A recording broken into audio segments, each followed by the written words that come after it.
U164 Hindi. अध्याय 1631, अध्याय 850, चुराई हुई आवाजें, रात के बॉस कैटनेप के लिए अतिरिक्त अध्याय। भेड़ का सिर अपना मुंह खोलकर भव्य और भयानक रूप में दोनों दरवाजों को कसकर बंद कर दिया।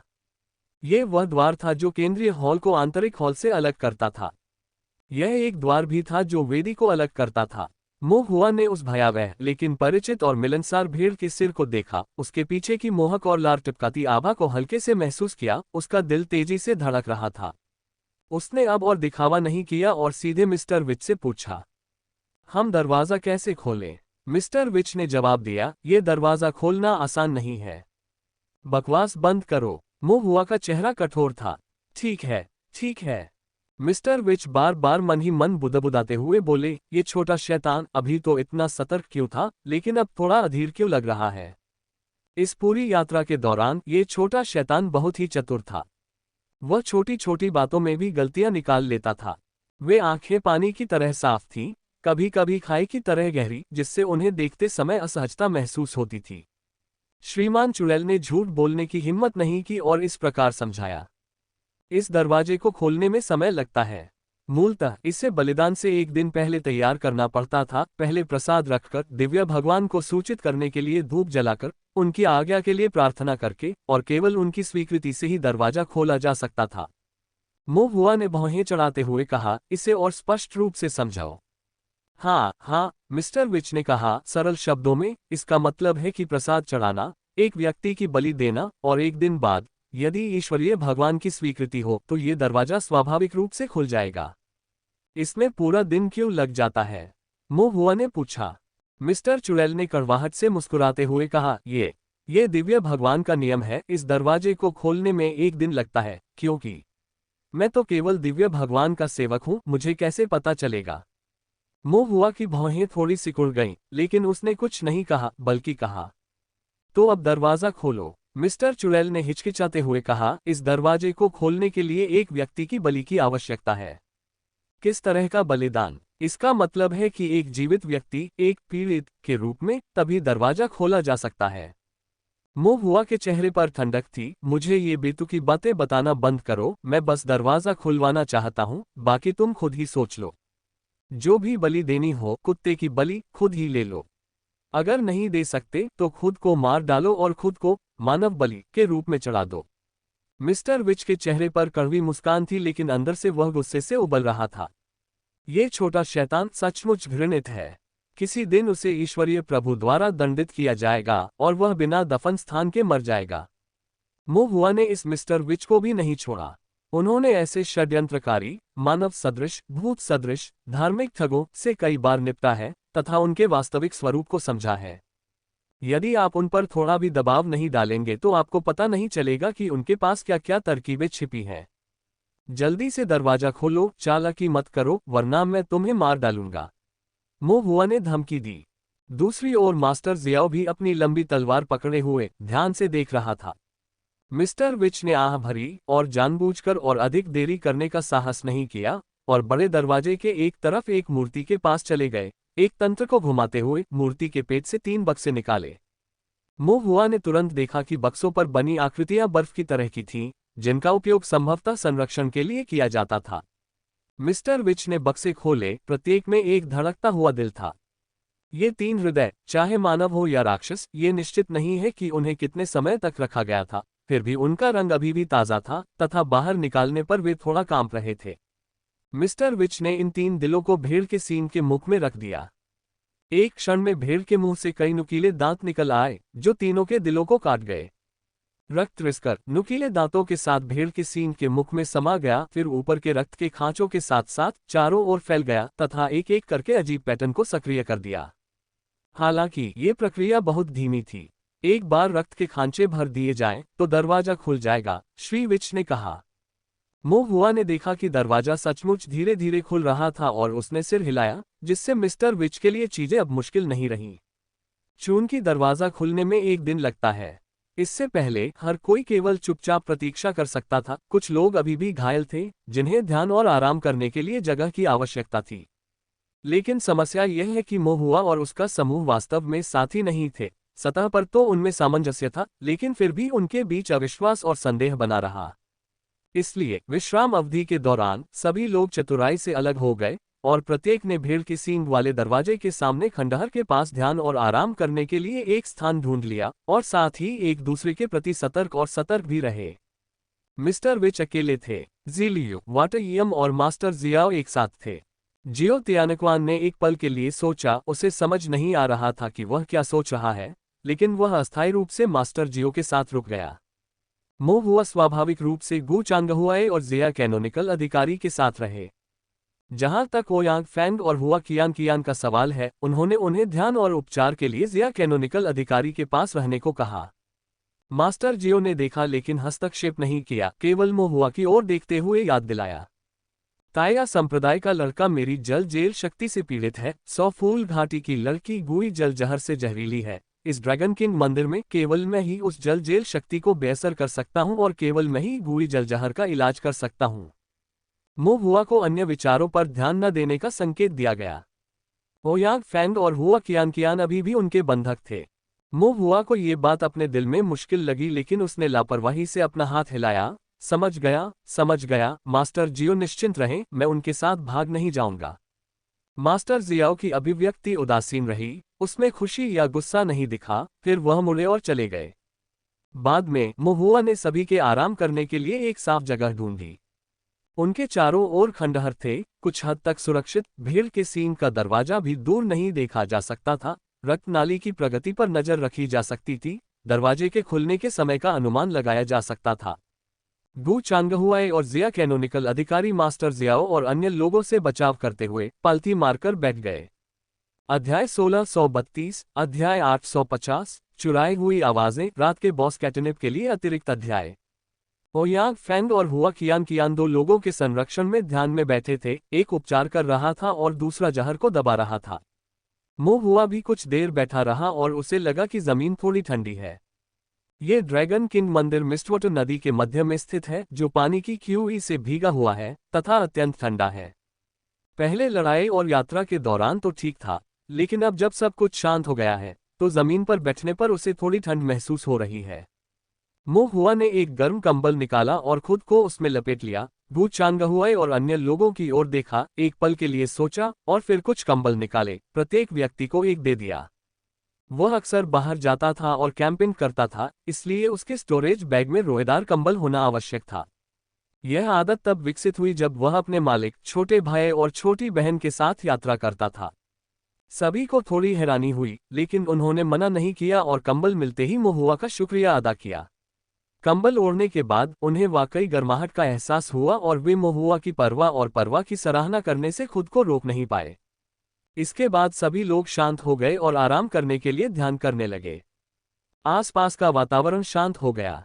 मोह हुआ ने अपने कंबल में लिपटे हुए ड्रैगन किंग मंदिर के मामलों पर चुपचाप विचार करने का अवसर लिया। कुछ बातें ऐसी होती हैं जिनकी दूसरों को परवाह नहीं होती, लेकिन वह उन्हें अनदेखा नहीं कर सकता था। आखिरकार दिव्य विचार के दाव के भीतर महान खतरे, दुष्ट देवताओं और दानव राक्षसों के बीच महान संकट, किसी ने भी दूसरों द्वारा प्रत्यक्ष या व्यक्तिगत रूप से अनुभव नहीं किया था, इसलिए स्वाभाविक रूप से वे समझ नहीं पाएंगे। जहां तक ड्रैगन किंग मंदिर के भीतर के मामलों की बात है, पहली नजर में इसमें बहुत ज्यादा कुछ नहीं है, लेकिन गहराई से विचार करने पर इसमें बहुत सारी असंगतियां थीं। क्या वेदी सचमुच इस बड़े दरवाजे के पीछे है? क्या अंदर कोई और खतरा हो सकता है? मिस्टर विच के साथ वास्तव में क्या हुआ? क्या वह अन्य दुर्भावनापूर्ण योजनाएं छिपा रहा है? ड्रैगन रक्त कहाँ है? और इसके अलावा इन सभी खंडहर अवशेषों का कारण क्या है? क्या पुनर्निर्माण किया जा रहा था? वे क्या पुनर्निर्माण कर रहे हैं? उद्धरण चिन्ह उद्धरण चिन्ह। मोह हुआ ने रास्ते में हुई हर बात को याद किया, अपने मन में उत्तरों पर विचार किया और फिर आगे पीछे उनकी पुष्टि की। विचारों में खोई मोह हुआ अचानक ठिठक गई, उसे विसंगति का आभास हुआ। यह एक संरचना की आभा। क्या कोई गुप्त रूप से एक संगठन स्थापित कर रहा था? वह कौन हो सकता है? उसकी नाक के नीचे एक संरचना स्थापित करने का साहस। मोह हुआ ने चुपचाप अपना सिर घुमाया, ड्रैगन किंग मंदिर के भीतर मंद प्रकाश का उपयोग करते हुए चुपचाप देखा और फिर पाया कि जो संरचना स्थापित कर रहा था वास्तव में मास्टर जियो था। मोहुआ को अपने दिल में हल्का सा झटका महसूस हुआ। उसने थोड़ा सा हिसाब लगाया और फिर धीरे से सांस छोड़ी। यह एक ध्वनि अलगाव संरचना है, न कि कोई खतरनाक हत्या संरचना, फंसाने वाली संरचना या दुष्ट संरचना। संभवतः वह गुप्त बातचीत करना चाहता है क्योंकि उसे डर है कि अन्य लोग उसकी बातें सुन लेंगे। मोहुआ को राहत महसूस हुई। उसने अपने पुराने विचारों को फिर से शुरू किया और विचार करना जारी रखा, लेकिन जैसे ही उसने सोचा, मोहुआ फिर से रुक गया। एक गुप्त बातचीत। मोहुआ अचानक बहुत उत्सुक हो गया, उसकी आंखें थोड़ी चमक उठीं। किसी ने उसके सामने एक ध्वनि अलगाव संरचना स्थापित की, एक अकथनीय गुप्त बातचीत करने के लिए वह कैसे विरोध कर सकता था। मोहुआ ने थोड़ा सोचा, फिर चुपके से 2 कंबल निकाले, अपने सिर को भी लपेट लिया, आराम करने का नाटक किया, चुपचाप कंबल से बाहर निकल गया, फिर छिपने की तकनीक का इस्तेमाल करके चुपके से भाग गया। कैनोनिकल अधिकारी जिया मोहुआ को इतनी खुलेआम भागते हुए देख रहा था, वह अपना मुंह खोलने से खुद को नहीं रोक सका। हालांकि गु चांगहुआई को कोई आश्चर्य नहीं हुआ, यहाँ तक कि उसने मोहुआ के कंबल को और अधिक कसने में मदद की, जिससे मोहुआ एक कंबल वाले व्यक्ति जैसा दिखने लगा। मोहुआ छुपकर चुपचाप मास्टर जियो के पास पहुंचा और कुछ फीट दूर रुक गया। आखिरकार मास्टर जियो एक गोल्डन कोर था, इसलिए उसने बहुत करीब जाने की हिम्मत नहीं की। मोहुआ ने चारों ओर देखा, एक कोना ढूंढा, नीचे बैठ गया, अपना सिर उठाया और चुपके से देखा तो पाया कि मास्टर जियो ध्वनि अलगाव संरचना की सीमा के भीतर थे और जल यम से कुछ बात कर रहे थे। उनके हाव भाव गंभीर थे, आवाज धीमी थी और वे स्पष्ट रूप से किसी गोपनीय बात पर चर्चा कर रहे थे। गोपनीय मामला। मोहुआ को अपने दिल में खुजली महसूस हुई। उसने एक पल के लिए सोचा और अपने दिव्य विचार को बहुत धीरे से जारी किया। जमीन पर ध्वनि अलगाव संरचना को महसूस किया। यह ध्वनि पृथक्करण संरचना द्वितीय श्रेणी की थी। द्वितीय श्रेणी क्षेत्र में केवल द्वितीय श्रेणी संरचनाओं का ही उपयोग किया जा सकता था। चूंकि ये द्वितीय श्रेणी का प्रशिक्षण था, इसलिए ये सरल था। मोहुआ ने अपने मन में एक छोटा सा अनुमान लगाया, ध्वनि अलगाव संरचना के भीतर आध्यात्मिक शक्ति प्रवाह के अंतराल की गणना की, जो संरचना का आंतरिक दोष था। फिर उन्होंने उत्कृष्ट उत्कीर्णन तकनीक का उपयोग करते हुए स्टीलिंग साउंड एरे से अंकित एक चांदी की सुई निकाली, उसे उंगली से हल्के से हिलाया और चांदी की सुई को ध्वनि पृथक्करण संरचना के दोष में डाल दिया।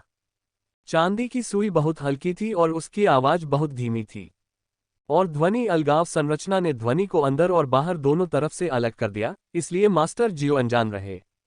बेशक मुख्यतः इसलिए क्योंकि उन्हें नहीं लगता था कि कोई भी उनकी बातचीत को सुनने के लिए इस तरह की विधि का उपयोग कर सकता है।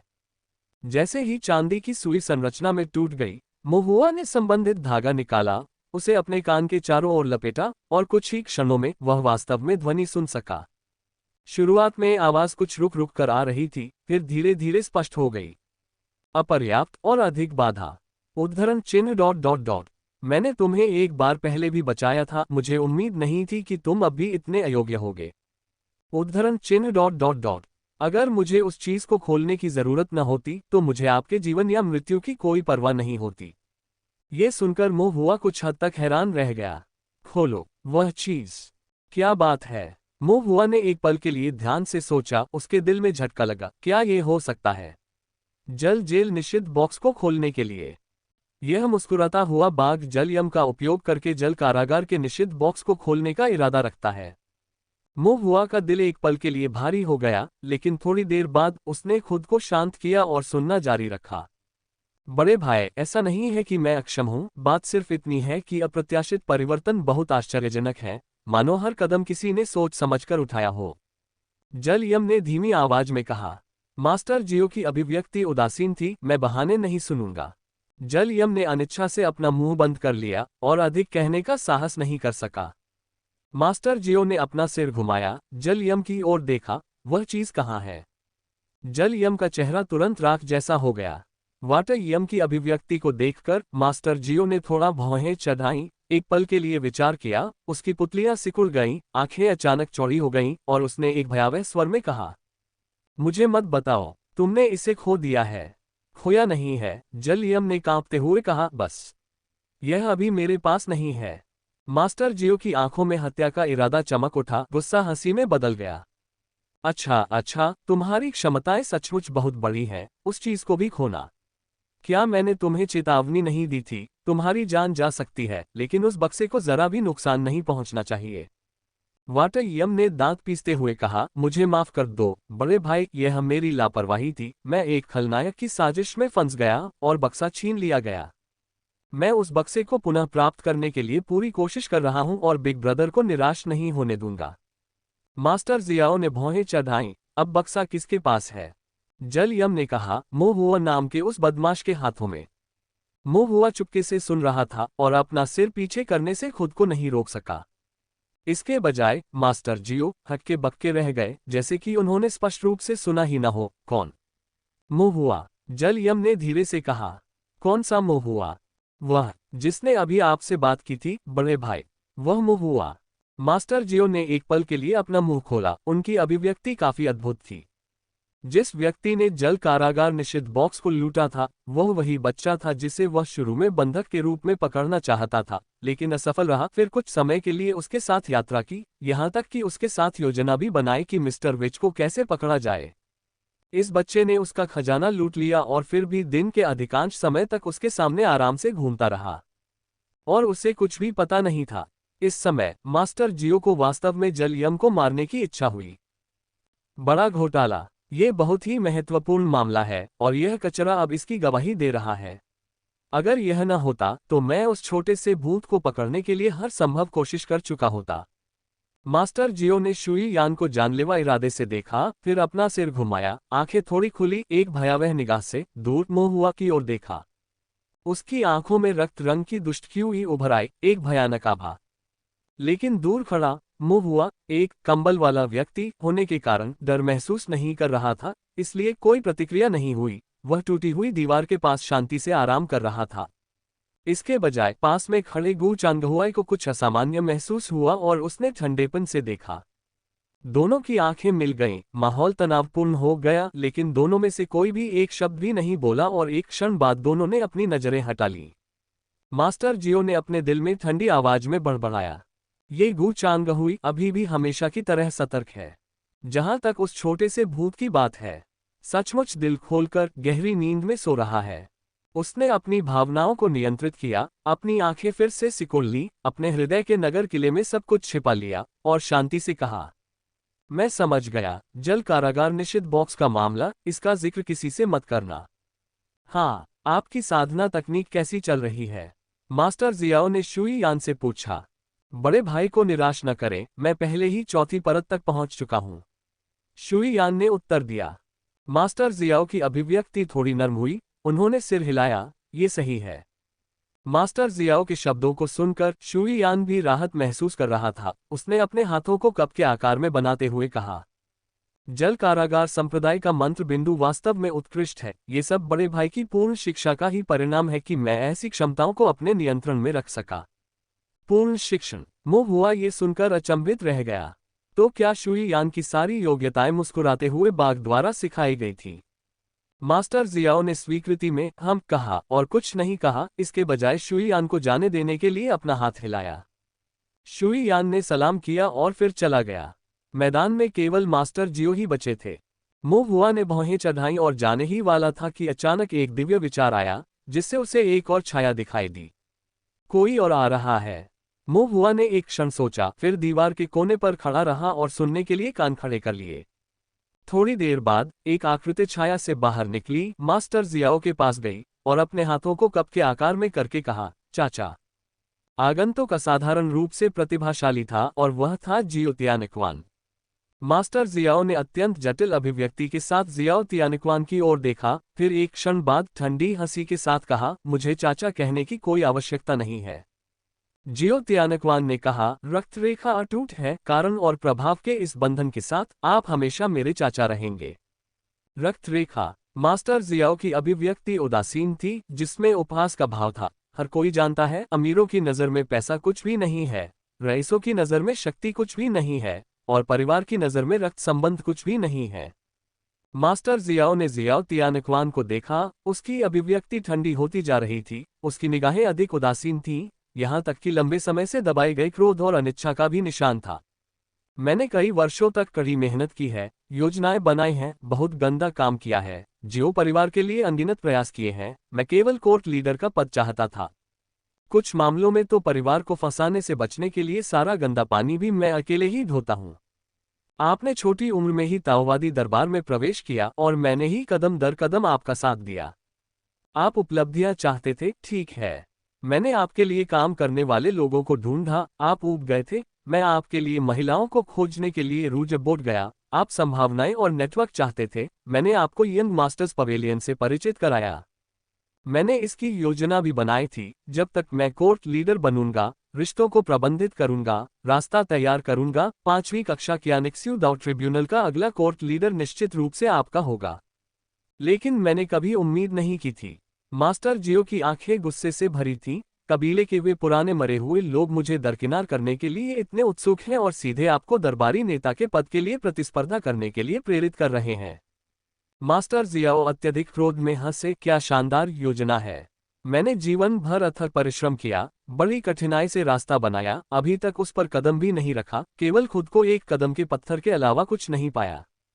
ये परिवार है। जब संबंधों की बात आती है तो ये सब रिश्तेदारी है, जब हितों की बात आती है तो ये सब उदासीन जानवर हैं। जियो तियानकवान का चेहरा थोड़ा पीला पड़ गया, अभिव्यक्ति कुछ शर्मिंदगी भरी थी। चाचा, ये पूर्वजों की व्यवस्था है, मैं भी असहाय हूँ। बेशक आप असहाय हैं, सारे लाभ आप पर ही आते हैं, आप और क्या चाहते हैं। मास्टर जियो ने ठंडी हंसी हंसी। जियो तियानकवान ने अपना सिर नीचे किया और मास्टर जियो को प्रणाम किया। मास्टर जियाओ ने एक पल के लिए जियाओ तियानकवान को देखा, ये जानते हुए कि इस मामले में उनके भतीजे की वास्तव में कोई भूमिका नहीं थी। समझ महसूस कर रहे थे, लेकिन साथ ही साथ अपने दिल में ईर्ष्या महसूस करने से खुद को रोक नहीं सके। केवल इस तथ्य को दोष दे कि जियो परिवार के शिष्यों की इस पीढ़ी में जियो तियानकवान वास्तव में बहुत उत्कृष्ट था। रक्त संबंध, आध्यात्मिक जड़, प्रतिभा, धारणा, रूप रंग, सब कुछ उत्कृष्ट था। यदि मैं पूर्वज होता तो मैं भी निश्चित रूप से इस प्रत्यक्ष वंशीय पोते का पक्ष लेता तथा उसके लिए मार्ग प्रशस्त करने के तरीकों के बारे में सोचता। इस ऊर्जावान स्वर्ग के चुने हुए पुत्र की तुलना में मेरे जैसे एक वृद्ध तुच्छ मध्यम आयु वर्ग के पर्यवेक्षक को यदि त्याग दिया जाए तो कोई भी परवाह नहीं करेगा, न ही कोई एक नजर भी डालेगा। जब तक कोई युवा प्रतिभाशाली और आकर्षक है, जियाओ परिवार के लिए भविष्य के हित असीमित हैं। विशेषकर तेशुदा विवाह। मास्टर जियाओ ने उदासीनता से कहा, मैंने सुना है कि पूर्वज और अन्य लोग जिया कैनोनिकल अधिकारी के साथ आपकी सगाई पर चर्चा कर रहे हैं। यह अचानक दिया गया बयान मानो आकाश से बिजली गिरने जैसा था, जिसने छुपकर सुन रहे मोहुआ को स्तब्ध कर दिया। हाउलिंग सेलेस्टियल डॉग और जिया कैनोनिकल अधिकारी की सगाई। क्या? मोहुआ का मुंह बत्तख के अंडे की तरह खुला हुआ था। दुनिया में क्या? सदमे के बाद मोहुआ को तुरंत कुछ एहसास हुआ। उसने अपनी भावनाओं को नियंत्रित किया, ध्यान केंद्रित किया और सुनना जारी रखा। एक अन्य स्थान पर, ध्वनि पृथक्करण संरचना के भीतर, जियो तियानकवान ने चुपचाप अपने हाथों को कप के आकार में कर लिया और स्पष्ट रूप से इसे स्वीकार कर लिया। मास्टर जियाओ के चेहरे पर उपहास और प्रशंसा का भाव था। उन्होंने सिर हिलाते हुए कहा, वास्तव में पूर्वज के योग्य वह कर रहे हैं जो अन्य लोग सोचने की हिम्मत नहीं करते। बड़ी खबर भाग 2। सामान्य ज्ञान के अनुसार जियाओ परिवार के पद और स्थिति को देखते हुए हम निश्चित रूप से जिया परिवार के साथ विवाह के माध्यम से गठबंधन करने के योग्य नहीं हैं। हालांकि मास्टर जिया के साथ आपकी स्थिति काफी विशेष है। आपके पास अच्छी आध्यात्मिक जड़ें, उत्कृष्ट प्रतिभा और असीमित संभावनाएं हैं।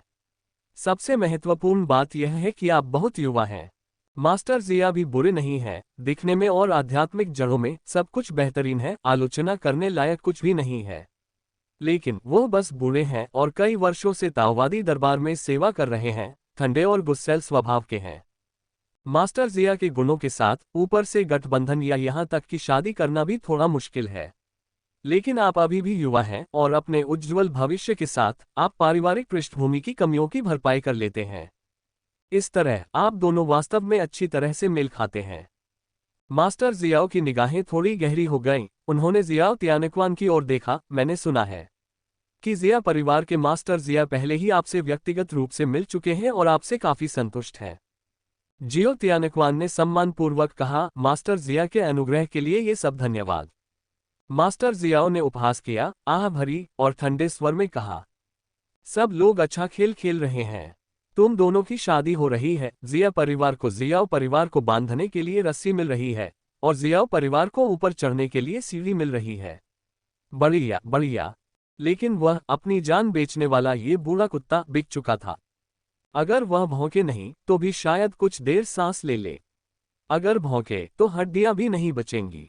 जियो तियानकवान ने भी थोड़ी आह भरी और ईमानदारी से कहा, चाचा, आपकी दयालुता ऐसी है जिसे मैं कभी नहीं भूलूंगा। ये योजनाएं पूर्वजों द्वारा बनाई गई हैं। मुझे वास्तव में हस्तक्षेप करने का कोई अधिकार नहीं है।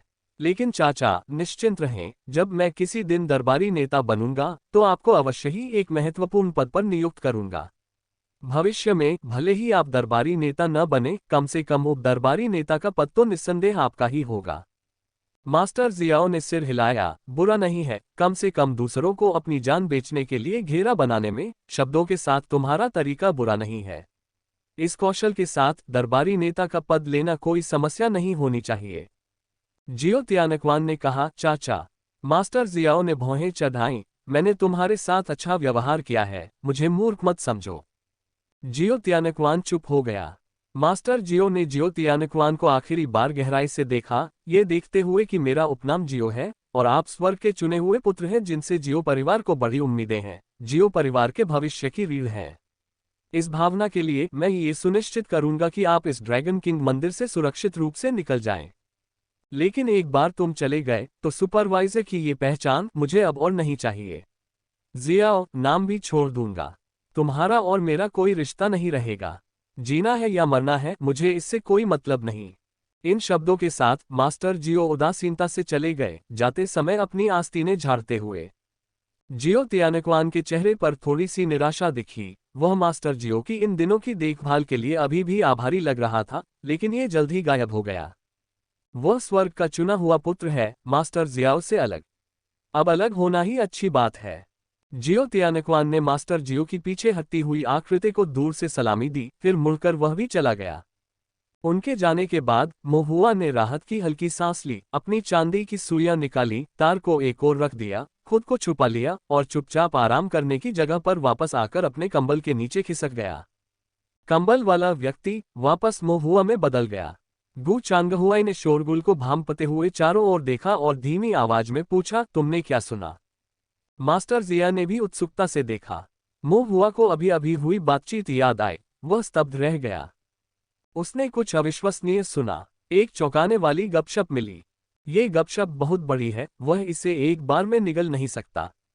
जियो और जिया परिवार हाउलिंग सेलेस्टियल डॉग को मास्टर जिया के साथ जोड़ने की योजना बना रहे हैं।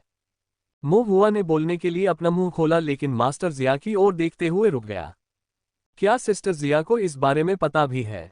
अगर वह नहीं जानती तो भले ही मैं उसे बता दूं, ऐसा लगता है।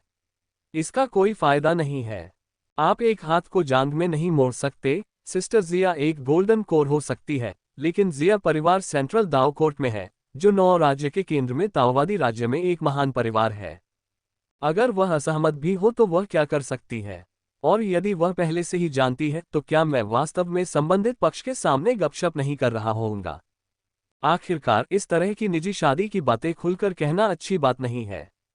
सिस्टर जिया संभवतः नहीं चाहती कि अन्य लोगों को ये बात पता चले, न ही वह चाहेंगी कि इस पर चर्चा हो। जहां तक अंकल गू का प्रश्न है, इस बेवकूफ को तो शायद समझ भी ना आए। सिस्टर जिया के साथ उसके मौजूदा रिश्ते को देखते हुए अगर आप उसे बता भी दें तो भी उसे शायद कुछ पता न चले। मोहुआ ने चुपचाप इस बड़ी गपशप को निगल लिया। गपशप होना और उसे साझा न कर पाना बहुत असहज बात है। गु चांगहुआई ने मोहुआ को झिझकते हुए देखा और हैरान होकर कहा, बोलो, इसमें झिझकने वाली क्या बात है? मोहुआ ने गु चांगहुआई की ओर देखा, फिर मास्टर जिया की ओर, मन ही मन आह भरी और बात करने के लिए एक और विषय चुना। मैंने अभी एक बड़ा रहस्य सुना है कि जल यम के कौशल मुस्कुराते हुए बाघ द्वारा सिखाए गए थे। गु चांगहुई की अभिव्यक्ति हैरान कर देने वाली थी। मास्टर जिया कुछ आश्चर्यचकित हुए, मुस्कुराता हुआ बाघ। गु चांगहुआई ने असहाय होकर बताया, मास्टर जियो, यह एक उपनाम है जो मोहुआ ने उससे दिया था, उसे मुस्कुराता हुआ बाघ कहा था। अच्छा, ऐसा है। मास्टर जिया ने सिर हिलाया। मास्टर जियाओ के नकली मुस्कुराते हुए लेकिन मुस्कुराते हुए चेहरे को याद करते हुए स्वीकार करना पड़ा, बच्चे मोहुआ का उपनाम वास्तव में काफी उपयुक्त था। ये देखकर मोहुआ ने कहा, मैंने जियो तियानकवान को एक उपनाम भी दिया है, उसे हाउलिंग सेलेस्टियल डॉग कहा है।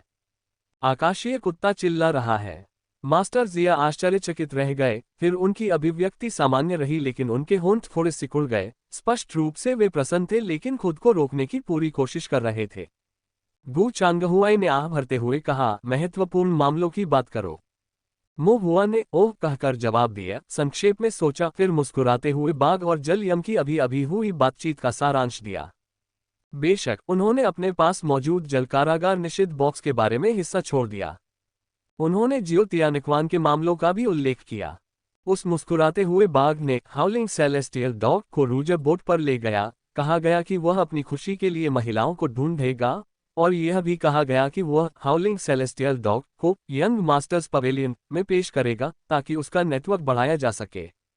जैसे ही मो हुआ ने ये शब्द कहे, उसने जिया कैनोनिकल अधिकारी पर एक नजर डाली। उसकी थोड़ी सिकुड़ी हुई भौहें और उसके चेहरे पर तिरस्कार का भाव देखा। उसने थोड़ा सिर हिलाया।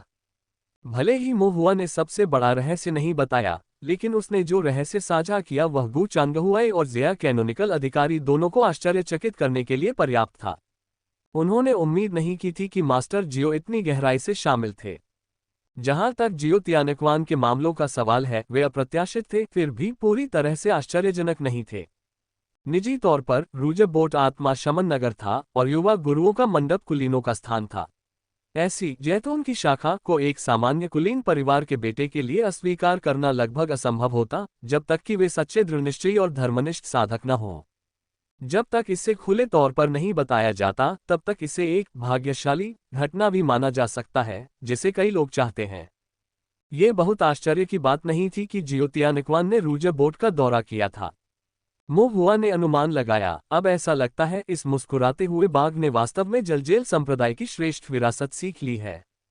जल कारागार संप्रदाय की विरासत पदानुक्रमिक है, जहां उच्च पद वाले निचले पद वालों को दबाते हैं तथा किसी भी प्रकार की अवज्ञा की अनुमति नहीं देते।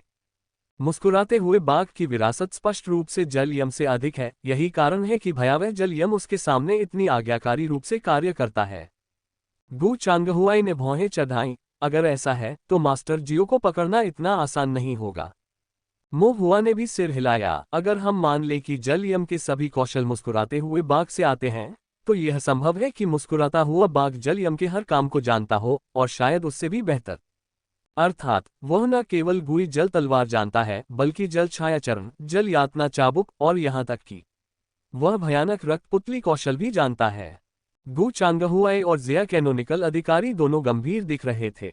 इसका मतलब यह है कि यह मास्टर जियो मूलतः जल यम का गोल्डन कोर संस्करण है तथा इसमें ताओवादी कौशल का सुदृढ़ संस्करण है। या दूसरे शब्दों में, जो एक परेशानी पैदा करने वाला जल यम जैसा दिखता है, वह वास्तव में मास्टर जियो का एक घटिया संस्करण है। ये जियो झेनहाई बहुत गहराई से छिपा हुआ है। गु चांगहुई ने आह भरी। मास्टर जियो का असली नाम जियो झेनहाई है। इतने वर्षों से वह ताओवादी दरबार में कार्य करता रहा है, और यद्यपि उसने टकरावों में स्वयं को संयमित रखा तथा ऐसा प्रतीत हुआ कि उसके पास मध्यम मार्गी साधना कौशल है, फिर भी यह अप्रत्याशित था कि उसने पर्दे के पीछे इतने सारे अथाह तरीकों को छिपा रखा था। जिया कैनोनिकल अधिकारी ने गंभीरता से कहा, अगर ऐसा है तो मास्टर जियाओ के खिलाफ हल्के में कार्रवाई करना नासमझी होगी। बेहतर होगा कि शांति बनाए रखें और पहले ड्रैगन किंग मंदिर छोड़ दें। मो हुआ ने सिर हिलाया, लेकिन वह अपने दिल में जानता था कि चीजें इतनी सरल नहीं होंगी। इससे पहले मुस्कुराते हुए बाघ ने शांतिपूर्वक सहअस्तित्व के बारे में सोचा होगा और दूर भाग जाने के बारे में सोचा होगा, क्योंकि वह जिया परिवार और गु परिवार को वास्तव में अपमानित नहीं करना चाहता था। लेकिन अब, ये जानते हुए कि जल कारागार निषिद्ध बॉक्स उसके हाथ में है, स्थिति अलग है। गु चांगहुआई ने यह भी कहा, जियाओ झेनहाई मिलनसार लगता है, लेकिन वह दिल से दुष्ट और गंभीर विचारों वाला है, उससे सावधान रहना आवश्यक है। बाकी सब ठीक है, सिवाय उस शिष्य कौशल के। अगर उसने इसे विकसित कर लिया है तो वह जल यम से कहीं ज्यादा शक्तिशाली हो सकता है। अगर इस खतरनाक ड्रैगन किंग मंदिर में उसकी शिष्य कौशल उसे पकड़ ले तो बहुत बुरा हो सकता है। जिया कैनोनिकल अधिकारी ने एक पल के लिए सोचा, एक जेड पेंडेंट निकाला और कहा, यह मेरे जिया परिवार का शांत करने वाला जेड है, एक गुप्त रूप से तैयार की गई आध्यात्मिक कलाकृति जिसे बाहरी लोगों के साथ साझा नहीं किया जाता है, जो मन को शांत कर सकती है और बुराई को दूर भगा सकती है।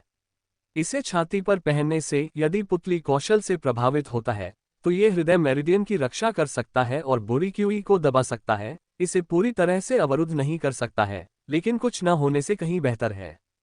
मूलतः उसका इरादा इसका उपयोग जल यम के विरुद्ध करने का था।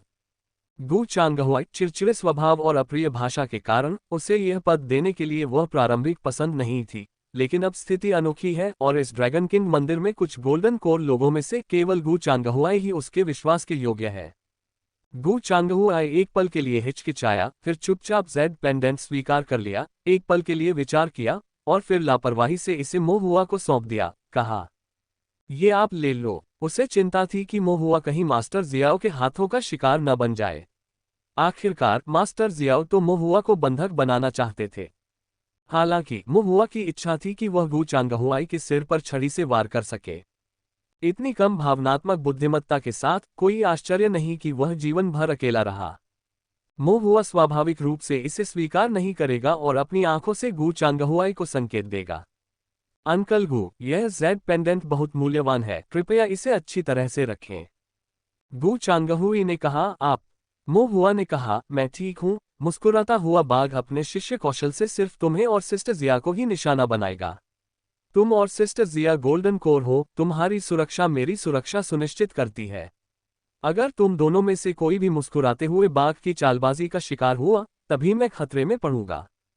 गु चांगहुआई ने एक क्षण सोचा, सिर हिलाया और अंततः जेड पेंडेंट को सावधानीपूर्वक जुर्माना कहकर हटा दिया। जिया कैनोनिकल अधिकारी ने कुछ नहीं कहा, चुपचाप गु चांगहुआई को देखती रही। उसकी अभिव्यक्ति कुछ अजीब थी, शायद गुस्से में। मोहुआ ने आह भरी, थोड़ा थका हुआ महसूस कर रही थी। उसे अचानक एल्डर गु होन की कठिनाइयों का एहसास हुआ, जो एक मैचमेकर के रूप में थी। उसके बाद सभी लोग शांत हो गए। ओयांग फैंग और हुआ कियान अभी भी ठीक हो रहे थे। मास्टर जियो और वाटर यम के साथ चीजें अस्थायी रूप से शांतिपूर्ण थीं। किसी अज्ञात समय पर मिस्टर विच ने राम के सींग वाले द्वार के सामने घुटने टेक दिए थे और महान जंगल के स्वामी के प्रति अपनी भक्ति का बखान किया था। समय धीरे धीरे बीतता गया। मेढ़े के सींग के चारों ओर के रक्त के खांचों को धीरे धीरे 3 हृदयों से निकले रक्त से भर दिया गया, जिन्हें मानव बलि के रूप में प्रयोग किया गया था। अंततः पूरे दिन के बाद हृदयों से रक्त पूरी तरह से सूख गया, जिससे वे सिकुड़ गए और खाली हो गए। मेढ़े के सींग के उभारों के रक्त खांचे पूरी तरह से भरे हुए थे तथा उनके चारों ओर अजीब और अस्पष्ट रक्त रंग के पैटर्न दिखाई दे रहे थे। मेढ़े के सिर से एक भव्य और भयानक आभा निकल रही थी। मोहुआ की पुतलियां थोड़ी सिकुड़ गईं। बाकी सभी लोगों ने भी इस अजीब आभा को महसूस किया तथा अपनी उलझन में थोड़ा असहज महसूस किया। श्रीमान चुड़ैल तुरंत जमीन पर गिर पड़े, 6 बार झुके और ईमानदारी और भय से कहा, दिव्य प्रभु, मैं बलि का प्रसाद लाया हूं। मैं दिव्य प्रभु से जीवित बलि का द्वार खोलने की प्रार्थना करता हूं। ये कहकर श्री चुड़ैल ने श्रद्धापूर्वक भूमि पर गिरकर प्रणाम किया। थोड़ी देर बाद एक धीमी सी आवाज आई, जो मिस्टर विच की विनती पर किसी अस्तित्व की प्रतिक्रिया प्रतीत हुई। दरवाजे पर मेढ़े के सींग की उभरी हुई आंखें क्षण भर के लिए एक प्राचीन सुनहरी रोशनी से चमक उठी। फिर राहत ने अपना मुंह खोला और दोनों दरवाजों पर से पकड़ ढीली कर दी। दरवाजा धीरे से खुला। एक विशाल अंतहीन रक्त समुद्र प्रकट हो रहा था, जो बाहर के अवशिष्ट रक्त से अधिक घना और समृद्ध था। जहां तक आंखें देख सकती थीं, वहां तक फैला हुआ था असीम। यह एक विशाल असीम रक्त कुंड था और रक्त कुंड के बीच में एक वेदी के चारों ओर कई राक्षसी मूर्तियां खड़ी थीं। इस वेदी पर एक भयंकर मेढ़े का सींग खड़ा था। मेढ़े के सींग के सामने रक्त और मांस की भेंटें रखी थीं, जिनके चारों ओर सफेद कंकाल के अवशेष थे। यह मिस्टवाटर नदी के पास ड्रैगन किंग मंदिर के भीतर दुष्ट भगवान को बलिदान देने का स्थान है, ठीक वही जिसे मोहुआ ने दिन रात खोजा है। महान जंगल के स्वामी की वेदी। मोहुआ ने अपनी सांसें भी धीमी कर लीं, इस डर से कि कहीं जोर से सांस लेने से वेदी गायब न हो जाए। मछली की हड्डी का आदेश। मोहुआ की आंखों में एक पल के लिए केवल वेदी थी। एक क्षण बाद उसे होश आया। उसने असीम रक्त सागर को देखा। न कोई बेड़ा था, न कोई रास्ता, न विशाल रक्तकुंड का किनारा देख पाने में असमर्थ उसने अपनी भौहें सिकोड़ लीं। हम कैसे पार जाएं? मोहुआ ने मिस्टर विच से पूछा। मिस्टर विच ने कहा, वहां सफेद हड्डी वाली नाव है, जो तुम्हें रक्त सागर के पार दूसरे किनारे तक ले जा सकती है। सफेद हड्डी वाली नाव। सब लोग मेरे पीछे आओ। मिस्टर विच ने सिर हिलाया और कहा। जब से वह भीतरी हॉल में दाखिल हुई, रक्त कुंड के और करीब पहुंची और वेदी के करीब पहुंची, उसे दिव्य प्रभु के और भी करीब लगने लगा। मिस्टर विच के चेहरे पर डर कम और उसकी जगह स्थिरता और धर्मनिष्ठा की झलक ज्यादा दिखाई दे रही थी। वह सबसे आगे चल रहा था, सबको खून के कुंड के किनारे तक ले जा रहा था, और एक विशालकाय मछली जैसे शरीर वाले राक्षस की मूर्ति के पास रुक गया। किसी को पता नहीं था कि उसने क्या हाथ के इशारे किए, लेकिन अचानक एक गड़गड़ाहट की आवाज हुई जब मूर्ति का सिर और शरीर अलग हो गए। सफेद हड्डी से बनी मछली दानव प्रतिमा, बिल्कुल सफेद हड्डी की नाव के आकार में, रक्त सागर में फिसल गई। मिस्टर विच ने कहा, कृपया। समूह एक क्षण के लिए हिचकिचाया, जैसे ही कोई कार्रवाई करने वाला था, तभी मोहुआ ने अचानक कहा, रुको। मिस्टर विच ने पीछे मुड़कर मोहुआ की ओर देखा। मोहुआ ने कहा, मैं आपसे पूछना चाहता हूं कि यह रक्तकुंड कब बनाया गया था। मिस्टर विच ने अपने हाथ जोड़े और कहा, जब ड्रैगन किंग मंदिर पहली बार बनाया गया था, तो वहां ये रक्तकुंड था। किस कारण के लिए? यह है स्वाभाविक रूप से दिव्य भगवान को श्रद्धांजलि अर्पित करने के लिए है। मोहुआ ने व्यंग्य किया, तुम झूठ बोल रहे हो। हालांकि मेरी साधना उच्च नहीं है और मेरे गठन कौशल अच्छे नहीं हैं, मैं आखिरकार एक महान संप्रदाय से हूं, इसलिए मुझे गठन के बारे में थोड़ा बहुत पता है। जैसे ही मोहुआ ने बताया कि उनके गठन कौशल अच्छे नहीं हैं, गु चांगहुआई अपनी पलकें झपकाए बिना नहीं रह सके। वह मन ही मन सोच रहा था कि यह बच्चा फिर से लोगों को परेशान करने लगा है। ऐसा मत सोचो कि मैं नहीं जानता। ये रक्तकुंड, जो बुरी शक्ति से भरा है और इस ड्रैगन किंग मंदिर के केंद्र में स्थित है, किसी प्रकार के गठन की नेत्र संरचना होनी चाहिए। बुरे रक्त से आवेशित ये गठन एक बुरी संरचना होनी चाहिए। आप इतनी आसानी से हमें खून के तालाब के पार ले जाने के लिए इस सफेद हड्डी वाली नाव का उपयोग करने के लिए सहमत हो गए। आपके दुर्भावनापूर्ण इरादे रहे होंगे, शायद आप हमें खून के तालाब में फेंकने के लिए आधे रास्ते में नाव पलटने की सोच रहे होंगे, या शायद आप हमारे खिलाफ एक दुष्ट संरचना का उपयोग करने का इरादा रखते हैं। दुष्ट संरचना। जैसे ही मोहुआ ने ये शब्द कहे, सभी के दिलों में ठंडक महसूस हुई। यहां तक कि मास्टर जियो की अभिव्यक्ति में भी सतर्कता बढ़ गई थी। मिस्टर विच का चेहरा थोड़ा बदल गया, वह अजीब तरह से हंसे।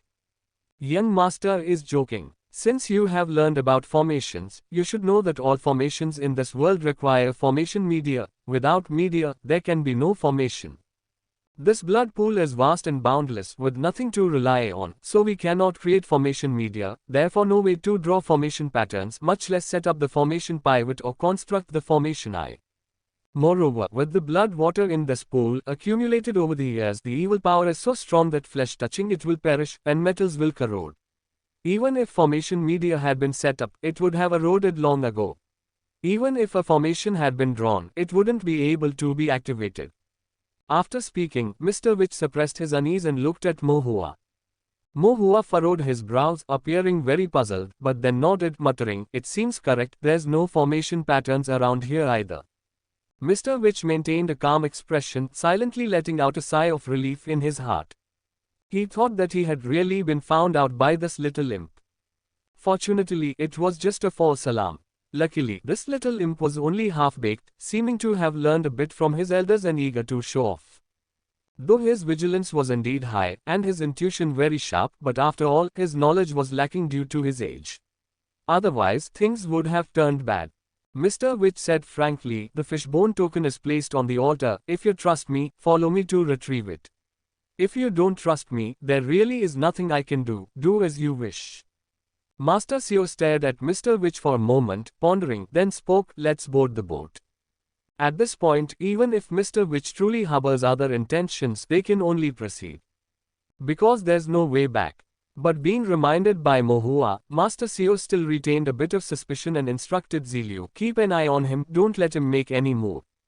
Ziliu disliked being ordered around, but in front of Master Seo, he could only suppress his temper, drew his long sword, and placed it against Mr. Witch's neck, coldly saying, "Mr. Witch, my apologies." Mr. Witch looked at him coldly, quietly making a mark in his heart against him.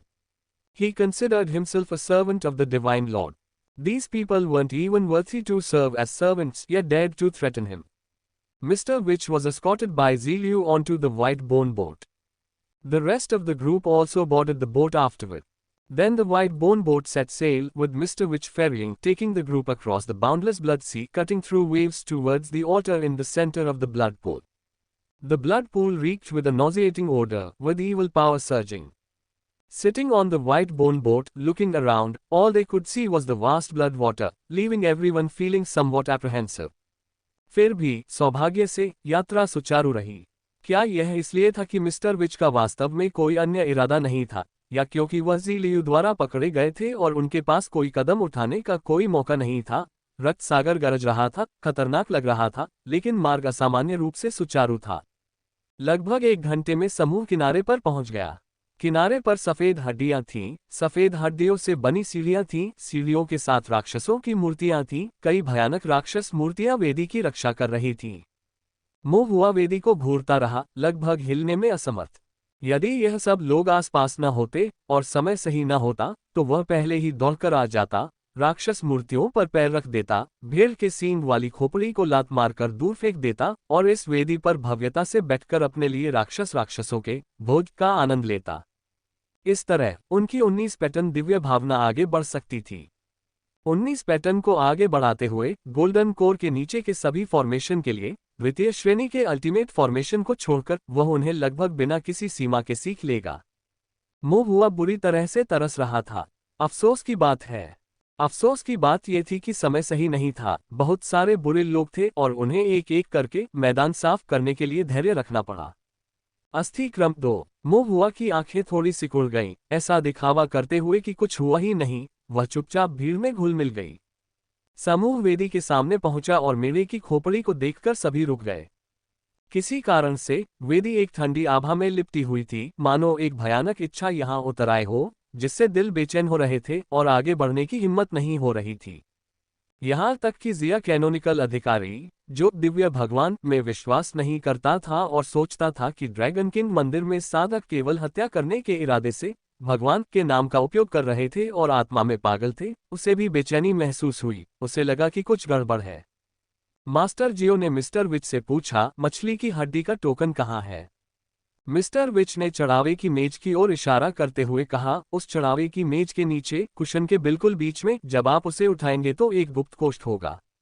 Master Xiao ने वेदी की ओर देखा, विशेष रूप से उस भेंट की मेज की ओर जिस पर क्रूर मेढ़े की खोपड़ी प्रदर्शित थी। आशंकित महसूस करते हुए, स्वयं उसके ऊपर जाने का साहस न करते हुए, उसने मिस्टर विच से कहा, बिना कोई जल्दबाजी किए ईमानदारी से टोकन लेने जाओ। मेरी तलवार की हुई तुम्हारे दिल पर लगी है, थोड़ी सी भी गड़बड़ी हुई तो मैं तुम्हारी जान ले लूंगा। श्रीमान विच ने कहा। हाँ। वह आगे बढ़ा, लेकिन वेदी तक पहुंचने से पहले ही उसने झुकना शुरू कर दिया और हे ईश्वर, अपमान को क्षमा करें जैसी प्रार्थनाएं और क्षमा याचनाएं करने लगा। ऐसा प्रतीत हो रहा था कि वह दुष्ट ईश्वर के क्रोध को भड़काने से डर रहा था। वह हर 3 कदम पर झुकता और हर 9 कदम पर दंडवत करता, जब तक कि वह वेदी पर भेंट की मेज पर नहीं पहुंच गया, जहां उसने लहसुन को कूटने की तरह 8 या 9 बार अपना सिर पटका। तभी मिस्टर विच ने कुशन उठाया और अंदर के गुप्त डिब्बे से एक लकड़ी का बक्सा निकाला। उसने लकड़ी का बक्सा पकड़ा, अपना सिर झुकाया और सम्मानपूर्वक लगभग 30 कदम पीछे हट गया, फिर मुड़कर सीधे समूह की ओर चल दिया। मैंने टोकन ले लिया है, मिस्टर विच ने कहा और फिर उन्होंने भीड़ के सामने लकड़ी का बक्सा खोल दिया। बॉक्स के अंदर वास्तव में मछली की हड्डी से बना एक टोकन रखा था, जो दिखने में विचित्र था, ठीक वैसा ही जैसा जलयम ने पहले इस्तेमाल किया था। मास्टर जियो ने जलयम की ओर देखने के लिए पीछे मुड़कर देखा। जलयम ने एक क्षण के लिए मछली की हड्डी के टोकन की जांच की और सिर हिलाया। ये वास्तव में कुंजी टोकन है, इसमें कोई गलती नहीं है। तभी मास्टर जियो को आराम मिला। मिस्टर विच ने मछली की हड्डी के टोकन के साथ लकड़ी का बक्सा जमीन पर रख दिया, फिर धीरे धीरे पीछे हट गए और शांति से भीड़ को देखते रहे। फिर भी उनमें से किसी ने कोई कदम नहीं उठाया। माहौल कुछ देर के लिए तनावपूर्ण हो गया। इससे पहले शायद उनके बीच एकता का एक क्षणिक क्षण था, लेकिन वह पहले की बात है। अब जब टोकन उनके सामने आ गया तो अस्थायी रूप से गठित टीम अपने आप ही बिखर गई। ये टोकन, मास्टर जियाओ ने जिया कैनोनिकल अधिकारी और गू चांगहुआई को देखा, गंभीर स्वर में कहा, इसे कौन लेगा? गू चांगहुआई की निगाहें स्थिर हो गईं, ये निश्चित रूप से आप नहीं होंगे। मास्टर जियो ने आह भरी, इतने सालों तक साथ काम करने के बाद भी सुपरवाइजर गू, आपको मुझ पर भरोसा नहीं है। गू चांगहुआई ने व्यंग्यात्मक लहजे में कहा, चूंकि हमने इतने वर्षों तक एक साथ काम किया है, इसलिए मुझे तुम पर भरोसा नहीं है। मास्टर जियो की निगाहें थोड़ी गहरी हो गईं और वे गंभीरता से बोले, आप दोनों से सच कहूं तो ड्रैगन किंग मंदिर विचित्रताओं से भरा है, यहाँ आंतरिक लड़ाई करना नासमझी है। क्यों न हम अस्थायी रूप से रुक जाएं और मंदिर से निकलने के बाद सभी शिकायतें सुलझा लें। गु चांगहुआई ने थोड़ा भौहें चढ़ाते हुए पूछा, आप क्या प्रस्ताव रखते हैं? मास्टर जियो ने जमीन पर पड़े मछली की हड्डी के टोकन की ओर इशारा करते हुए कहा, ईमानदारी दिखाने के लिए मैं टोकन को सुरक्षित रखने के लिए आप दोनों को सौंप सकता हूं। जब तक आप ये गारंटी देते हैं कि मंदिर का दरवाजा खोला जा सकता है, जिससे मैं ड्रैगन किंग मंदिर से सुरक्षित बाहर निकल सकूं। जहां तक आगे की बात है, तो हम इस मंदिर से बाहर निकलने के बाद ही इस बारे में बात कर सकते हैं। गु चांगहुआई और जिया कैनोनिकल अधिकारी ने एक दूसरे को देखा, दोनों थोड़े आश्चर्यचकित थे। लेकिन चूंकि मास्टर जियो ने इस हद तक बात कह दी थी, इसलिए उनमें से किसी के पास मना करने का कोई कारण नहीं था। जिया कैनोनिकल अधिकारी ने सिर हिलाया, ठीक है। फिर वह धीरे धीरे बॉक्स के पास गई और मछली की हड्डी का टोकन लेने के लिए नीचे झुकी। गु चांगहुआई ने ग्रीन बर्ड फेदर फैन को पकड़ रखा था, अपनी आध्यात्मिक शक्ति को हल्के से सक्रिय कर रहा था, मास्टर जियो पर ध्यान केंद्रित कर रहा था, जबकि उसके पीछे जिया कैनोनिकल अधिकारी को सूक्ष्म रूप से ढाल रहा था। जैसे ही जिया कैनोनिकल अधिकारी ने अपना हाथ बढ़ाया, मछली की हड्डी के टोकन को छुआ। मास्टर जियाओ की निगाहें धुंधली हो गईं, उनका रूप गायब हो गया, कई पानी की छायाओं में बदल गया, जो भयावह यिन क्यूई के साथ ओवरलैप हो गए। सावधान, गु चांगहुआई ने तत्काल फुसफुसाया। जिया कैनोनिकल अधिकारी ने मछली की हड्डी का टोकन पकड़ लिया, एक पल में बचने में असमर्थ। ये देखकर गु चांगहुआई ने तुरंत कई पवन ब्लेड छोड़े, जो आसपास के पानी की छाया की ओर बढ़ गए। पवन की धारों ने जल की परछाइयों को छिन्न भिन्न कर दिया, लेकिन उन टूटे हुए पानी की छाया के भीतर मास्टर जियो का रूप अनुपस्थित था। गु चांगहुआई रुका, फिर चौंक कर चिल्लाया, मुहुआ। उसने चारों ओर देखा और अचानक पाया कि मुहुआ का आकार पहले ही गायब हो चुका था। जब जिया कैनोनिकल अधिकारी ने मछली की हड्डी के टोकन के लिए हाथ बढ़ाया, तो मुहुआ को कुछ गड़बड़ महसूस हुई और वह पहले ही अदृश्य हो गया था, दूर भाग गया था। वह जानता था कि मास्टर जियो, बूढ़ा षड्यंत्रकारी, निश्चित रूप से उसे निशाना बनाएगा।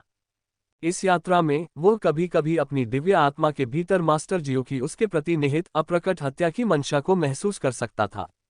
इस मुस्कुराते हुए बाघ ने आंखें सिकोड़ ली, मित्रता का दिखावा करते हुए, ये सोचकर कि वह अच्छी तरह छिपा हुआ है, लेकिन उसे यह एहसास नहीं हुआ कि दिव्य ज्ञान के मार्ग में मुहुआ का कौशल सामान्य साधकों से कहीं अधिक है। अदृश्य मुहुआ 10 झांक दूर पीछे हट गया, तब जाकर उसने राहत की सांस ली। लेकिन इससे पहले कि वह पूरी तरह से सांस छोड़ पाता, एक भयंकर हत्या का इरादा अचानक उतर आया। मुहुआ की पुतलियां सिकुड़ गईं। उसने तुरंत जल पासिंग सटेप का उपयोग करते हुए बचने की कोशिश की, अपनी आंख के कोने से एक झलक देखी। उसने देखा कि जहां वह खड़ा था, वहां एक गहरे नीले रंग का आध्यात्मिक शक्ति पिंजरा बन गया था। जल जेल तकनीक, वह जादू जो वह अक्सर दूसरों को फंसाने के लिए इस्तेमाल करता था, अब अंततः उसके खिलाफ इस्तेमाल किया जा रहा था। इसके अलावा इस जल कारागार पर संयुक्त रूप से 8 जंजीरें बनी हुई थीं। मुहुआ केवल 6 रास्तों को ही संक्षिप्त कर सका। ये जल कारावास तकनीक उसकी अपनी तकनीक से भी अधिक शक्तिशाली है। मुहुआ की अभिव्यक्ति गंभीर हो गई। वह जल कारावास तकनीक के प्रभावों के बारे में पूरी तरह स्पष्ट थे। एक बार फंस जाने पर वह अनिवार्य रूप से एक घड़े में बंद कछुए की तरह हो जाएगा, जो भागने में असमर्थ होगा। एक क्षण बाद एक ठंडी और कुछ हद तक क्रूर दिव्य भावना ने उसे फिर से जकड़ लिया। मुहुआ की अभिव्यक्ति गंभीर हो गई और उसने एक बार फिर वाटर पासिंग सटेप का उपयोग किया, जिससे वह बाल बाल बच गया। उसी समय दूर से पानी की परछाई में एक आकृति दिखाई दी। यह मास्टर जियाओ थे, जो एक दर्पण पकड़े हुए मुहुआ को बड़े आश्चर्य से देख रहे थे और खुद को रोक नहीं पाए, लेकिन बोले, तेज बुद्धि और फुर्तीली चाल के मामले में युवा गुरु, आप उन साधकों में शीर्ष 3 में हैं जिन्हें मैंने अपने जीवन में देखा है। यदि खेती पर भी विचार किया जाए तो निस्संदेह आप पहले हैं। तुम्हें पकड़ने के लिए मैंने विशेष रूप से एक पीपिंग मिरर तैयार किया है ताकि तुम्हारी छुपने की क्षमता को तोड़ा जा सके। साथ ही मिस्टर गू और अन्य लोगों को फिश बोन टोकन भी दिया है, जिससे वे लापरवाह हो जाएं। इस बीच कवर करने के लिए वाटर शैडो सटेप का उपयोग किया है और अचानक हमला किया है, फिर भी अप्रत्याशित रूप से तुम फिर भी चकमा देने में कामयाब रहे। उद्धरण चिन्ह, मैं अचानक पकड़ा गया, 2 जल कारावास तकनीकों के साथ भी मैं तुम्हें पकड़ नहीं सका। उद्धरण चिन्ह, मास्टर जियो ने इसके बारे में अधिक से अधिक सोचा और इसे अविश्वसनीय पाया। एक साधारण फाउंडेशन बिल्डिंग कल्टीवेटर की बात तो दूर, एक प्रारंभिक गोल्डन कोर कल्टीवेटर भी ऐसी सावधानीपूर्वक योजना और साधनों के साथ फंस जाएगा। ये छोटा सा शैतान सचमुच अजीब है। मुंह हुआ कुछ परेशान हुआ और बोला, मास्टर जियो, आपके और मेरे बीच कोई पुरानी शिकायत या हालिया मतभेद नहीं है, फिर आप मुझ जैसे छोटे साधक को क्यों निशाना बना रहे हैं? मास्टर जियो चुप रहे। क्या तुम सचमुच नहीं जानते? मुंह हुआ ने सिर हिलाया। मास्टर जियाओ ने ठंडी मुस्कान के साथ कहा, क्या वह चीज तुम्हारे हाथ में है? मुंह हुआ ने घबराकर पूछा, क्या बात है? वह मास्टर जियाओ की नजरें तेज हो गईं, लेकिन उन्होंने जोर से नहीं कहा, बल्कि कहा, वह चीज जो तुमने वाटयम से छीनी थी। जैसे ही उन्होंने ये कहा, वहां उपस्थित सभी लोग दंग रह गए। यहां तक कि गू चांगहुआई और जिया कैनोनिकल अधिकारी भी कुछ हद तक आश्चर्यचकित थे, क्योंकि उन्हें इसकी उम्मीद नहीं थी। इस बालक मोह हुआ ने जल यम से कब कुछ छीना? लेकिन मोह हुआ ने सीधे अपना सिर हिलाया। मुझे तो ये भी नहीं पता कि तुम किस बारे में बात कर रहे हो। मास्टर जियो का माथा ठनका। तुम्हें कैसे पता कि मैंने वाटर यम से कुछ लिया है? मोह हुआ ने आत्मविश्वास से पूछा। मास्टर जियो ने जल यम की ओर देखा। मोह हुआ समझ गया, फिर कुछ गुस्से से बोला, ये जल यम चालाक है, इसके मुंह से निकली किसी भी बात पर भरोसा नहीं किया जा सकता। वह वस्तु शायद उसने स्वयं छिपाई है। वह इसका दोष मुझ पर डाल रहा है, मुझे मारने के लिए किसी और का उपयोग करने की कोशिश कर रहा है। मास्टर जियो, मुझे मारने के लिए आपका उपयोग कर रहा है। मैं इतना कमजोर हूं कि एक ही वार में तुम्हारे हाथों मर जाऊंगा। तब तक बिना किसी सबूत के मर चुका जल यम आसानी से उस वस्तु को पूरा निगल सकता है। वास्तव में दुर्भावनापूर्ण इरादे। मुंह हुआ ने सही बात कही। मास्टर जियो ने सुना और अचानक महसूस किया कि मुंह हुआ भी सही बात कह रहा था। मुंह हुआ के हाथों में जो चीज थी, वह वास्तव में केवल जल यम के एक तरफा शब्द थे, और इसके अलावा जल जेल निषिद्ध बॉक्स के सही ठिकाने को साबित करने का कोई तरीका नहीं था। मास्टर जियो ने फिर से जल यम की ओर देखा। जल यम, जो पहले से ही लगभग फटने की स्थिति में क्रोधित था, ने जल्दी से कहा, बड़े भाई, इस बदमाश की बकवास पर विश्वास मत करो। ये बदमाश चालाक और बेशर्म है, इसके मुंह से निकली एक भी बात पर भरोसा नहीं किया जा सकता। मास्टर जियाओ ने ठंडेपन से उसकी ओर देखा, जिससे वाटर यम घबरा गया। फिर उसने अपना सिर घुमाया और कहा, छोटे भाई, ईमानदार लोग बकवास नहीं करते। यदि जल यम ने कुछ नहीं कहा, तो वह वस्तु तुम्हारे हाथ में है। मुंह हुआ ने अभी भी स्वीकार करने से इनकार कर दिया। कौन सी वस्तु? मास्टर जियो थोड़ा गुस्से में थे, ठंडे स्वर में हंसे, ठीक है, अभी भी मेरे साथ मूर्खता का नाटक कर रहे हो। उसने तुरंत ही जल छाया कदम का पुनः प्रयोग किया, जिसका उद्देश्य मोहुआ के करीब पहुंचना था, ताकि वह साधना दमन का लाभ उठाकर मोहुआ की गतिविधियों को प्रतिबंधित कर सके और जल कारावास तकनीक का उपयोग करने का अवसर ले सके। यहां तक कि एक जल कारावास तकनीक द्वारा मोहुआ को केवल एक सांस के लिए भी फंसाना उसे एक झोली में बंद वस्तु बना देगा। लेकिन जैसे ही मास्टर जियो ने अपना कदम बढ़ाया, दो आकृतियां अचानक उसके सामने आ गईं। ये गू चांगहुआई और जिया कैनोनिकल अधिकारी थे। गू चांगहुआई ने एक पंख वाला पंखा पकड़ा हुआ था, जिसके चारों ओर हवा के ब्लेड घूम रहे थे। जिया कैनोनिकल अधिकारी ने एक छोटी तलवार पकड़ी हुई थी, जिसका ब्लेड ठंडी चमक रहा था। दोनों ने सामने से मोहुआ की रक्षा की, मास्टर जियो को अमित्र आंखों से देखते हुए। मास्टर जियो का चेहरा तमतमा गया। उन्होंने हल्की सी आह भरी, मेरा आप दोनों से दुश्मनी करने का कोई इरादा नहीं था, लेकिन मुझे उम्मीद नहीं थी कि आप इतनी करीब से दबाव डालेंगे, बार बार मेरी योजनाओं में बाधा डालेंगे। इसलिए आप हमारे साझा अतीत पर विचार न करने के लिए मुझे दोषी नहीं ठहरा सकते। गू चांगहुआई के चेहरे पर ठंडी मुस्कान थी, लेकिन जल्द ही उन्हें एहसास हो गया कि कुछ गड़बड़ है। मास्टर जियो के चारों ओर एक तीव्र दुष्ट क्यूई उलझा हुआ था। उसी समय एक अत्यंत विशाल और ठंडी आध्यात्मिक शक्ति उनकी नाड़ियों से प्रवाहित हुई। ये है। गू चांगहुआई की अभिव्यक्ति बदल गई और अचानक उसे एहसास हुआ, एक सुपीरियर स्पेल। उसने तुरंत सभी पवन ब्लेडों को सक्रिय कर दिया, जो नीली हवा के झोंके में बदल गए और मास्टर जियो पर हमला कर दिया। इसके साथ ही जिया कैनोनिकल अधिकारी ठंडी रोशनी की चमक की तरह मास्टर जियाओ के सामने प्रकट हुआ। छोटी तलवार ऊंची उठी हुई बर्फीली आभा बिखेर रही थी। सुपीरियर स्पेल की शक्ति महान है, लेकिन तुलनात्मक रूप से कास्टिंग और समायोजन का समय भी लंबा है। साधारण किसानों के खिलाफ ये ठीक है, क्योंकि वे अभी भी एक बड़ा कदम तैयार कर सकते हैं, एक ही वार से जीत तय कर सकते हैं। लेकिन गू चांगहुआई और जिया कैनोनिकल अधिकारी, जो जादू की लड़ाई में अनुभवी थे, स्वाभाविक रूप से इसके लिए नहीं गिरेंगे। वे जानते थे कि सुपीरियर दाओइस्ट मैजिक के आकार लेने से पहले ही उन्हें अपनी पूरी ताकत से हमला करना होगा, भले ही वे जादू को तोड़ने में असमर्थ हों, वे मास्टर जियो को गंभीर रूप से घायल कर सकते थे। हालांकि उनकी भविष्यवाणी थोड़ी गलत थी। मास्टर जियाओ को सुपीरियर दाओइस्ट मैजिक बनाने में जितना समय लगा, वह उनकी अपेक्षा से बहुत कम था। जैसे ही उनके पवन ब्लेड और तलवार क्यू मास्टर जियो तक पहुंचे, उनकी आध्यात्मिक शक्ति बढ़ गई और गहरे नीले पानी की ऊर्जा अनगिनत जंजीरों में बदल गई, जो उनके चारों ओर लिपट गईं। फिर एक क्षण में ही आध्यात्मिक ताला फट गया और अनगिनत धागों की तरह फैल गया। जमीन पर एक के बाद एक जेल उभरती गईं, और ये अनगिनत जंजीरें, जेलों की परतों के साथ एक दूसरे में गुंथी और लिपटी हुई, एक भव्य और भयावह स्थिर जल ताओवादी जेल। ये ताओवादी कारागार अपने मंत्र क्षेत्र में सभी साधकों को बांधने और दबाने में सक्षम प्रतीत होता था। गु चांगहुआई घनी जंजीरों से कसकर बंधा हुआ था और हिलने डुलने में असमर्थ था, और जिया कैनोनिकल अधिकारी मास्टर जियाओ के करीब होने के कारण कई जेलों द्वारा और भी अधिक दबा दिया गया था। ताओवादी जेल के भीतर स्थिर पानी फैल गया था, जिससे सांस लेना लगभग कठिन हो गया था।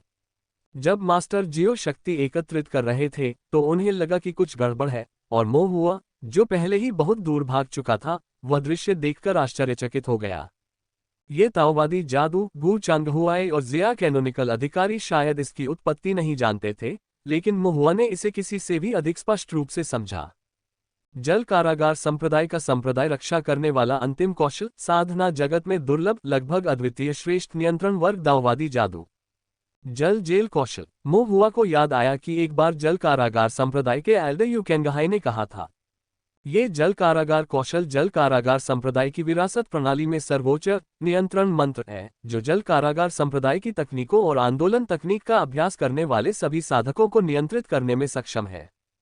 साथ ही जल कारावास कौशल एक सच्चा, मजबूत नियंत्रण मंत्र है, जो स्वर्ण शरीर तकनीकों या स्वर्ण शरीर तावीजों से प्रतिरक्षा प्रभावों को अनदेखा करता है तथा सभी साधकों को बलपूर्वक नियंत्रित करता है। जल कारागार संप्रदाय का अंतिम कौशल एक संप्रदाय रक्षा विरासत। श्रेष्ठ दाओवादी जादू, मजबूत नियंत्रण मंत्र, स्वर्ण शरीर की अनदेखी। मोहुआ का दिल तेजी से सदमे में आ गया। उसने कभी उम्मीद नहीं की थी ये जल जेल कौशल मास्टर जियो के हाथों में आ जाएगा। खूनी युद्ध। यह मुस्कुराता हुआ बाघ, वह बहुत गहराई में छिपा हुआ है। जल कारागार संप्रदाय के अंतिम जीवित बुजुर्ग यू कैंगहाई को संप्रदाय के संरक्षक ताओवादी कौशल का ठिकाना भी नहीं पता था, फिर भी इस मुस्कुराते हुए बाघ ने न केवल इसे हासिल कर लिया, बल्कि बहुत पहले ही गुप्त रूप से इसमें महारत हासिल कर ली। किसने सोचा होगा। जैसे ही मोहुआ को आश्चर्य हुआ, खतरे की भावना पैदा हुई, जिससे उसने सहज रूप से भागने के लिए जल पासिंग सटिप और कंसीलमेंट तकनीक का उपयोग किया। गुई जल तलवार क्यू की एक धार उस स्थान पर गिरी जहां वह मूल रूप से खड़ा था, लेकिन उसका निशाना चूक गया। फिर एक और जल जेल तकनीक उतरी, फिर से गायब हो गई। मूल रूप से गु चांगहुआई और कैनोनिकल अधिकारी जिया को वश में करने के लिए एक बेहतर नियंत्रण तकनीक और जल जेल कौशल का उपयोग करते हुए पर्यवेक्षक जियाओ ने गर्व महसूस करते हुए मोहुआ को देखा और अचानक बेवजह क्रोधित हो गए। वह गोल्डन कोर पर भी कब्जा कर सकता था, फिर भी यह छोटा फाउंडेशन प्रतिष्ठान का बच्चा एक मटफिश की तरह फिसलन भरा था, यहां तक कि उसकी उंगलियों से भी बच रहा था। सुपरवाइजर जियाओ ने अपनी जीभ चटकाए। कोई बात नहीं। उसने अपना हाथ घुमाया, चमका, और ओयांग फैंग और हुआ कियान के सामने प्रकट हुआ। ओयांग फैंग और हुआ कियान हल्के गुस्से में दिख रहे थे। वे कुछ करने ही वाले थे कि सुपरवाइजर जियो ने उन दोनों की ओर उंगली उठाई, जिससे उनके कंधों पर वाटर प्रेजन स्ट्रेंथ लग गई, जिससे उनकी चोटें तुरंत बिगड़ गईं और वे हिलने डुलने में असमर्थ हो गए। पर्यवेक्षक जियाओ ने उनके सामने तलवार क्षैतिज रूप से पकड़ी हुई थी और मोहुआ की ओर उदासीनता से देख रही थी। मोहुआ असहाय महसूस कर रहा था। चाचा गु और कैनोनिकल अधिकारी जिया को इस मुस्कुराते हुए बाघ द्वारा धोखा दिया गया था, जल जेल तकनीक द्वारा मारा गया था, अस्थायी रूप से वश में किया गया था। वरिष्ठ भाई फैंग और वरिष्ठ बहन कियान को इस मुस्कुराते हुए बाघ द्वारा धमकी के रूप में इस्तेमाल किया जा रहा था। वाटर यम और झील यू मुस्कुराते हुए बाघ के समान पक्ष में थे। जियो तियानकवान हाथ जोड़कर खड़ा होकर देख रहा था, किसी भी तरह से हस्तक्षेप करने में असमर्थ था। सब कुछ गिनने पर केवल मोहुआ ही घटनास्थल पर बचा था। स्थिति को प्रतिकूल समझते हुए मोहुआ ने आह भरी और तुरंत आत्मसमर्पण करने का फैसला किया और सुपरवाइजर जियाओ से कहा, मैं हार मानता हूं, बस मेरा पीछा करना बंद करो। पर्यवेक्षक जियाओ रुक गए, फिर उनकी निगाहें गहरी हो गईं। युवा मास्टर, आप जानते हैं कि स्थिति के अनुकूल कैसे होना है। मो हुआ ने सिर हिलाया। जो लोग समय के अनुसार ढल जाते हैं वे बुद्धिमान हैं, और वास्तव में मैं बुद्धिमान हूँ। पर्यवेक्षक शियाओ अपना सिर हिलाते हुए हंसने से खुद को नहीं रोक सके। कितनी अफसोस की बात है, अगर हमारे रास्ते और रुख अलग अलग न होते तो मैं सचमुच आपका ताओवादी मित्र बनना चाहता। मो हुआ ने हाथ हिलाया। हम देखेंगे। उसके बहुत सारे दोस्त हैं और इस दो मुंहे मुस्कुराते बाघ की भी कमी नहीं है। सुपरवाइजर जियाओ को कोई चिंता नहीं थी, सीधे तौर पर बोले, युवा मास्टर एक समझदार व्यक्ति है, इसलिए मैं बात को घुमा फिराकर नहीं बोलूंगा। उसकी आंखों में एक तेज रोशनी चमक उठी। वह बक्सा कहाँ है? इस बिंदु पर मोहुआ ने अब कुछ भी नहीं छिपाया और कहा, मैंने इसे एक गुप्त स्थान पर रखा है। जब हम ड्रैगन किंग मंदिर से बाहर निकलेंगे तो मैं आपको बता दूंगा। मोहुआ शांत दिख रही थी, लेकिन सुपरवाइजर जियो ने अपना सिर हिलाया। युवा मास्टर, दूसरों को मूर्ख मत समझिए। मोहुआ हैरान होकर बोला, मैंने किसे मूर्ख समझ लिया? पर्यवेक्षक जियो का चेहरा थोड़ा सा तमतमा गया। उन्होंने ओयांग फैंग के कंधे पर लंबी तलवार रखी, फिर हुआ कियान की ओर देखा, थोड़ा सोचा और मुस्कुराए। कितनी प्यारी लड़की थी, अगर उसका दुखद अंत हुआ तो ये दुख की बात होगी। मो हुआ ने सुपरवाइजर जियाओ का मतलब समझा। आह भरी और असहाय होकर कहा, ठीक है। ओयांग फैंग अपने मुंह में खून के साथ कड़वाहट से मुस्कुराया और कहा, जूनियर भाई मो, मेरे बारे में चिंता मत करो। मेरे पास कौशल की कमी है, चाहे वह जीवन हो या मृत्यु, मैं किसी और को दोष नहीं दे सकता। हुआ कियान ने मोहुआ की ओर देखा। उसका पीला चेहरा दृढ़ था और कहा, छोटे भाई, तुम्हें जल्दी भागना चाहिए। उसके हाथ में एक चांदी की सुई थी, जिसका उद्देश्य था कि यदि चीजें असंभव हो जाएं तो वह अपने हृदय को छेद देगी। इन खलनायकों के हाथों अपमानित होने से बेहतर है कि मर जाऊं और सब कुछ खत्म कर लूं। और वह अब उन्हें जूनियर भाई मो को और अधिक धमकी नहीं देने दे सकती थी। मो हुआ संभवतः उन्हें अनदेखा नहीं कर सकता था। अगर कोई और होता तो शायद वह ऐसे ही चला जाता, लेकिन वरिष्ठ भाई फैंग और वरिष्ठ बहन कियान घनिष्ठ मित्र थे, जो हमेशा उसका ध्यान रखते थे। किसी से प्राप्त उपकार के बदले में उसे पूरा भुगतान करना चाहिए। यही बात उसकी मां ने उसे बचपन से सिखाई थी। मो हुआ ने सिर हिलाया। सांप्रदायिक सुरक्षा खजाना, जल जेल निषिद्ध बॉक्स, वास्तव में मेरे पास है। इन शब्दों से जो लोग इसके बारे में जानते थे और जो नहीं जानते थे, सभी स्तब्ध रह गए। सुपरवाइजर जियो को संदेह था कि यह मोहुआ के पास है, लेकिन फिर भी मोहुआ को यह स्वीकार करते हुए सुनकर उसका दिल हिल गया। वाटर यम और झीलियू के चेहरे पर लालच दिख रहा था। यहां तक कि जियो तियानिकवान की आंखों में भी तेज रोशनी चमक उठी। गु चांगहुआए और कैनोनिकल अधिकारी जिया ने गहराई से समझा कि संप्रदाय के खजाने की रक्षा और संप्रदाय के नेता की विरासत का वास्तव में क्या मतलब है, और यहां तक कि जल जेल तकनीक के नियंत्रण में भी उनके भाव अभी भी सदमे में थे। मैं तुम्हें बक्सा दे सकता हूं, मो हुआ ने कहा, लेकिन मेरी कुछ शर्तें हैं। अपनी उत्तेजना को दबाते हुए सुपरवाइजर जियाओ ने सिर हिलाया। बोलो। वरिष्ठ भाई फैंग और वरिष्ठ बहन कियान को रिहा करो, उनसे जल कारावास शक्ति हटाओ और गुई जल विष का इलाज करो, मो हुआ ने कहा। सुपरवाइजर जियाओ ने सिर हिलाकर कहा, ठीक है। और ड्रैगन किंग मंदिर के अंदर अब हम पर हमला मत करना, मो हुआ ने आगे कहा। सुपरवाइजर जियाओ ने सिर हिलाकर कहा, सहमत हूं। पहले आप ऐसा करें, मेरे बड़े भाई और बहन को रिहा करें, उनकी ताकत हटाएं और गुई जलविष का इलाज करें, मो हुआ ने जोर देकर कहा, यह दिखाते हुए कि वह जल्दबाजी में कोई कदम नहीं उठाएगा। सुपरवाइजर जियाओ ने भौहें चढ़ाईं। पहले आप मुझे बॉक्स दीजिए, मो हुआ ने अपना सिर हिलाया और आत्मविश्वास से कहा, आप एक गोल्डन कोर हैं, मैं सिर्फ फाउंडेशन एस्टेब्लिशमेंट हूं, मैं आपको हरा नहीं सकता, इसलिए आपको पहले शर्तों को पूरा करना होगा और बॉक्स देने से पहले ऐसा करना होगा। पर्यवेक्षक जियाओ ने एक क्षण के लिए विचार किया तथा तर्क को सही पाया। यद्यपि यह बालक चतुर और चालाक था, तथापि उसके सभी कौशल भागने पर केंद्रित थे, तथापि उसके युद्ध के तरीके नगण्य थे।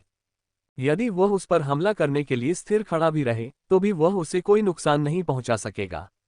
इसे देखते हुए बेहतर होगा कि उसे सांस लेने के लिए थोड़ी जगह दी जाए, उस पर ज्यादा दबाव न डाला जाए।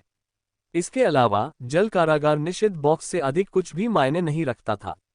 जब तक उसे जल कारावास निषिद्ध बॉक्स मिलता रहा, बाकी सब कुछ अप्रासंगिक था। सुपरवाइजर जियाओ ने सिर हिलाकर कहा, ठीक है। संपर्क टॉस।